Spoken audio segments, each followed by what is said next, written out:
The UFC is a company with over 800 fighters that make it the leading MMA organization that we all know and love. There's fighters that are humble, cocky, funny, My dog's just had like a sloppy shit outside, stupid, and some that every single UFC fan hates. So in this video, I'm going to explain as many UFC fighters as I can, starting with probably one of the most talked about fighters in the UFC right now, Ilia Topuria. He was the featherweight champion. He knocked out Alexander Volkanovski to get the title, and then he knocked out Max Holloway back-to-back. Those are two of the best back-to-back wins, arguably, of all time, and he left his division to go to lightweight. Ilia Topuria is one of the most controversial fighters because people do not like that he's trying to get his second belt so early. He's been basically on a press run for this entire year, going on the Joe Rogan podcast, going on the Patrick David podcast. With Ilia Topuria, it's basically you either love him or hate him. There's not many people that are in between, and that's what makes him such a controversial and big star. Jon Jones is next, and Jon Jones has been around for ages, and he also is one of the most controversial fighters in the UFC, but not for the same reasons Ilia Topuria is. He's one of the most hated fighters in the UFC for the things that he's done outside the octagon, but also for the things he's doing inside the octagon. He's fighting once a year practically. He's ducking the biggest contender in the division right now, which is Tom Aspinall, and it looks like he's getting insane privilege from Dana White. He's having huge layoffs. He's holding up the division. If it's inside the octagon or outside the octagon, most people do not like Jon Jones. There's not many Jon Jones fans out there anymore. And the big question with him is he gonna fight again? Is he gonna let go of the belt, or is he gonna face Tom Aspinall? Alex Pereira is next, and if you watch the UFC, you probably know who Alex Pereira is. He was a former kickboxer just like Israel Adesanya, and he transitioned into MMA literally at the age of like 34 or 35. And to really everybody's surprise, he became one of the biggest stars in the sport. It took him 2 years to win the middleweight title, and then he loses and goes up another division, and that's really where he made his name. He took over 2024. He was taking fight after fight on short notice. He took over UFC 300 and delivered a first round knockout. He took UFC 303 on short notice, delivered a second round head kick knockout. But recently, his reign came to an end. He lost to Magomed Ankalaev, and now the talk is with Alex Pereira. He's pushing 40 years old. Can he get his belt back? Dricus du Plessis next. And if you haven't watched Dricus fight, he's one of the most unorthodox fighters in the UFC. He has one of the goofiest styles in the UFC, but it somehow works. Nobody thought he would beat Robert Whittaker. He finished him. Not many people thought he would beat Adesanya. He finished Adesanya. This guy's taking down legends with some of the worst technique in the UFC. But with the awkward technique, he makes up for it in pretty much everything else. He's built like a tank. He can take insane amounts of damage. He has crazy power. He has crazy pressure. And he has crazy trash talk. I mean, he's making his opponents cry in the press conference. Merab Dvalishvili's next. And Merab is known for his insane cardio. And he's honestly the bantamweight GOAT. I think most people can agree. And the main reason isn't because of his title defenses, because he's only had one title defense so far. The real reason why people consider this guy the bantamweight GOAT is all the people he's taken down on his way up to the belt. He 50-45 Piotr Jan, and he dominated Henry Cejudo. He beat Umar Nurmagomedov, which was the scariest opponent at bantamweight. And it's mainly because this guy has the craziest cardio anybody has ever seen in the UFC. There's nobody who has cardio like Merab Dvalishvili. But Islam Makhachev's next. And Islam Makhachev, a lot of people would consider the face of the UFC. He's ranked pound for pound #1. He's fought the best of the best. It seems like he's going to go up to welterweight. And if he wins that, then I think a lot of people would consider Islam Makhachev the greatest UFC fighter of all time. I think that's where he's at right now. He's at that level. But Dustin Poirier's next. Dustin Poirier probably is the best UFC fighter to never win a title. And he's probably had one of the most insane careers, one of the most highlight reel careers. He's probably fought the biggest names out of anybody ever. He's fought Conor McGregor, he's fought Charles Oliveira, he's fought Khabib, he's fought Islam Makhachev, he's fought Justin Gaethje.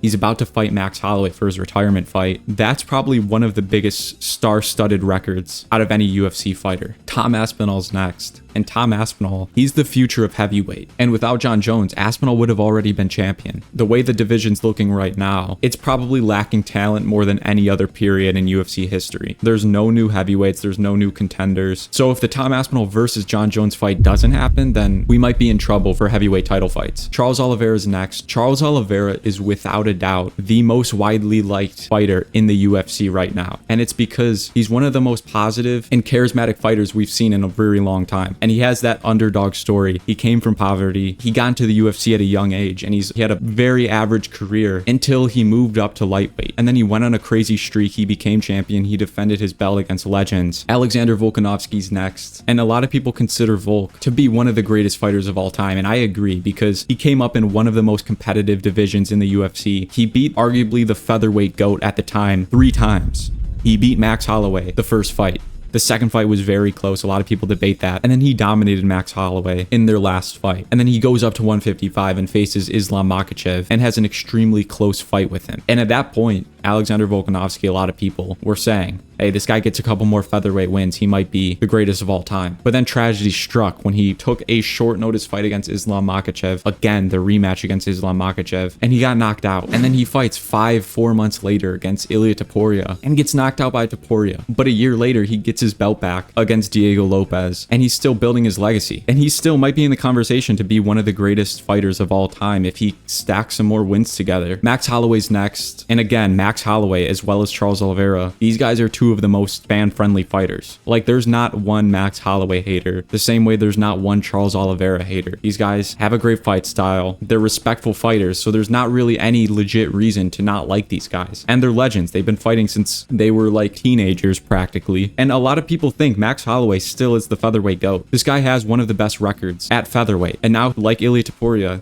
he's going up to 155. And I think he could do pretty well there. I mean, we saw with the Justin Gaethje fight, one of the top fighters at lightweight, he flatlined it. So I think Max Holloway could do pretty well. And his fight with Dustin Poirier this summer, we're going to see how well he does. Kamaru Usman's next. And Kamaru Usman is one of the greatest welterweights of all time. And with the whole welterweight situation that's been going on since Usman lost, I think a lot of people took for granted how great the Kamaru Usman run was. Khamzat Chimaev's next, and he's probably one of the biggest stars who has not won a belt yet. This guy could have had a championship opportunity at the end of 2022, but he missed weight. He moved up a weight division. He's had health issues. And now, 3 years after that, he's fighting for the middleweight title. But over those years, he's lost a little bit of the hype. In 2021, people thought Khamzat Chimaev was going to be a triple champion. But after some tough fights, after some hiatuses, the hype has cooled down a little bit. Arman Tsarukyan's next. And Arman Tsarukyan's one of the top contenders at lightweight, but fumbled the bag in the beginning of this year. I mean, I don't think there's ever been such an opportunity thrown away like Arman did. If you guys don't know, he had an extremely close fight on his debut against Islam Makhachev. He took the fight against Islam Makhachev on short notice and had a really close fight. He's one of the guys in lightweight who can actually match the wrestling of Islam Makhachev. And he had his opportunity in the beginning of 2025, but pulled out literally the day before, and he kind of ruined the card for the UFC. Their first pay-per-view of the year was ruined by Arman Tsarukyan pulling out, and now the UFC is treating him like just scum. They're giving him number 10 ranked opponents when he's the number 1 contender. Israel Adesanya is next, and Adesanya, just like Kamaru Usman, you know, he had his run from 2019 to 2023. But with all good title runs like that, I mean, it can only last so long. And Israel Adesanya is on a 3-fight losing streak right now, just like Kamaru Usman. And he's probably not ever going to get his belt back. You know, there was a point in time, like even just 6 months ago, people thought that Adesanya was going to get his belt back. He fought for the title just this last summer. But now, after his most recent loss, it's not looking good for Adesanya. And he was once like the most talked about, most hyped fighter, an absolute legend. Now it's probably time for him to hang the gloves up. Sean Strickland's next. And Sean Strickland, at a time, was probably the most talked about fighter. He was one of the most controversial fighters for the things he said, right? He's one of the most outspoken fighters, right? He went from basically no casual fan knowing who Sean Strickland was to the number 1 casual fan base when he won the belt against Adesanya. He had an absolute underdog story. Nobody thought this guy was going to beat Adesanya, and he beats Adesanya